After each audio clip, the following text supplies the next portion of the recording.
Assalamualaikum warahmatullahi wabarakatuh.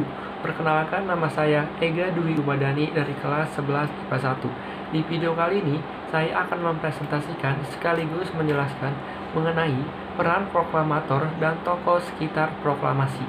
Akan tetapi, sebelum kita masuk ke dalam pembahasannya, kita akan mereview kembali mengenai proklamasi kemerdekaan. Proklamasi kemerdekaan dilaksanakan di Rumah Insinyur Soekarno, yaitu Jalan Pegangsaan Timur nomor 56 Jakarta. Akan tetapi, para tokoh proklamasi sebelumnya berencana melaksanakan proklamasi kemerdekaan di lapangan Ikada. Proklamasi kemerdekaan dilaksanakan pada hari Jumat, tanggal 17 Agustus 1945 pada pukul 10.00.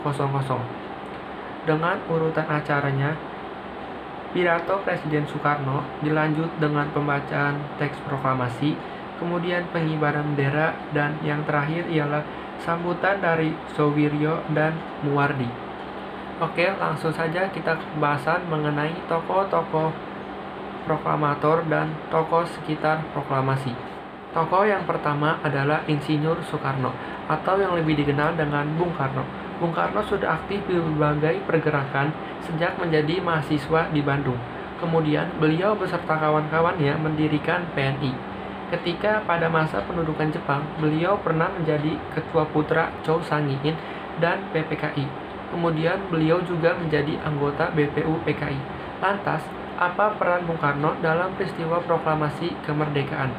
Peran yang pertama yaitu beserta Bung Hatta dan Ahmad Subarjo, beliau menyusun konsep teks proklamasi di Rumah Laksamana Muda Tadashi Maeda. Kemudian, beserta Bung Hatta, beliau menandatangani teks proklamasi atas nama bangsa Indonesia. Yang ketiga, beliau membacakan teks proklamasi kemerdekaan Indonesia di kediamannya. Setelah proklamasi kemerdekaan, diadakan rapat PPKI, dan hasil rapat tersebut, Soekarno terpilih menjadi Presiden pertama Republik Indonesia dan Muhammad Hatta sebagai wakilnya. Tokoh yang kedua ialah Muhammad Hatta. Muhammad Hatta sudah aktif dalam perjuangan kemerdekaan Indonesia. Dia menjadi seorang pemimpin dan ketua Perhimpunan Indonesia di negeri Belanda.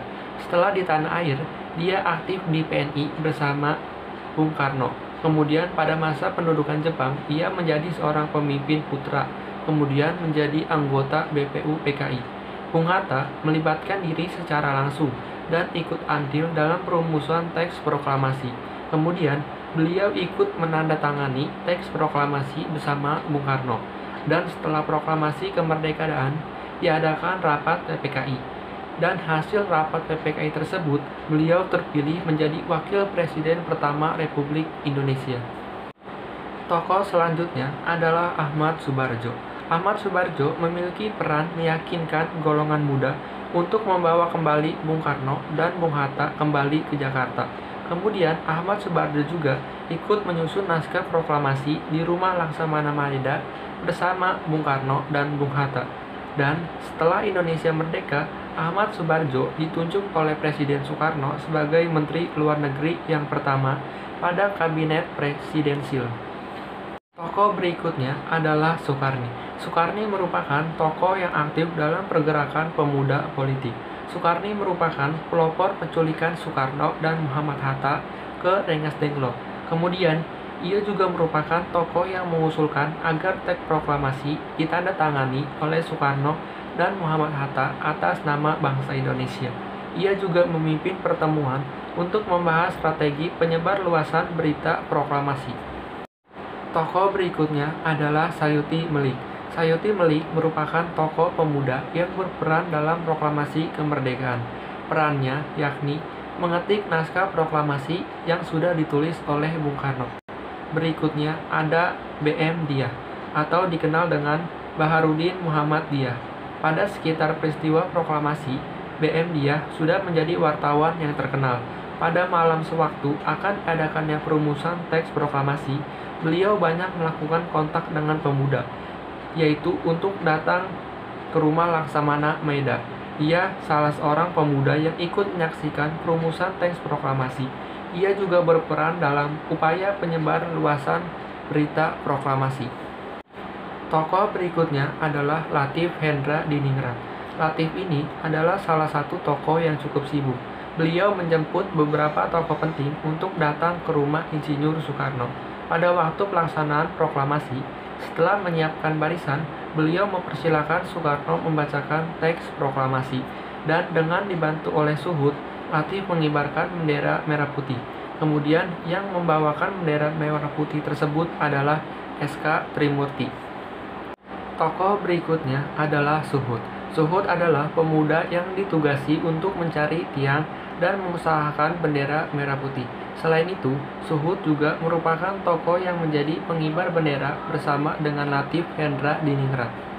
Tokoh berikutnya adalah Suwiryo.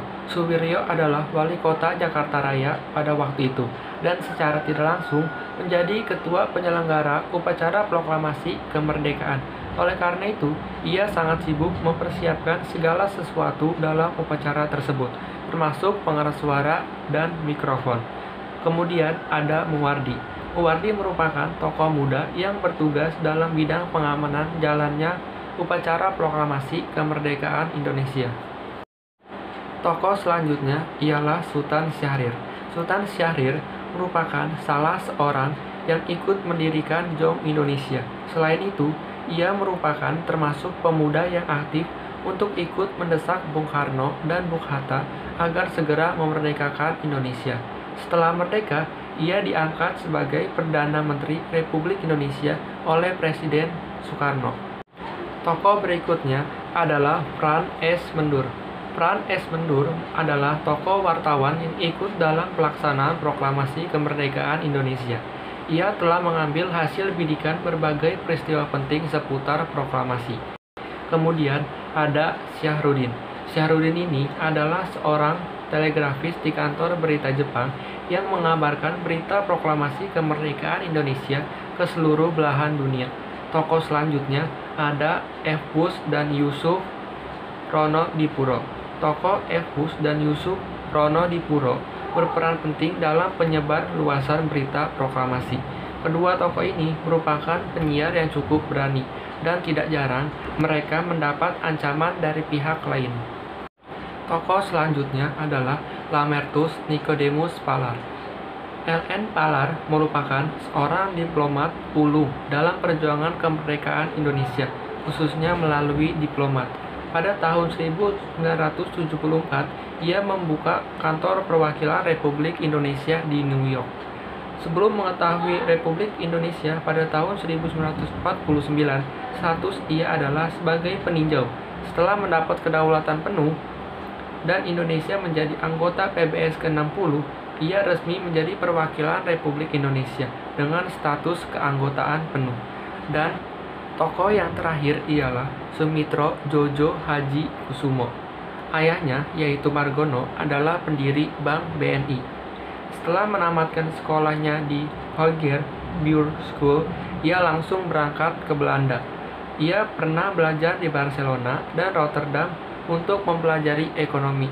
Selain itu, bersama dengan L.N. Palar, ia memperjuangkan Republik Indonesia melalui jalur diplomasi.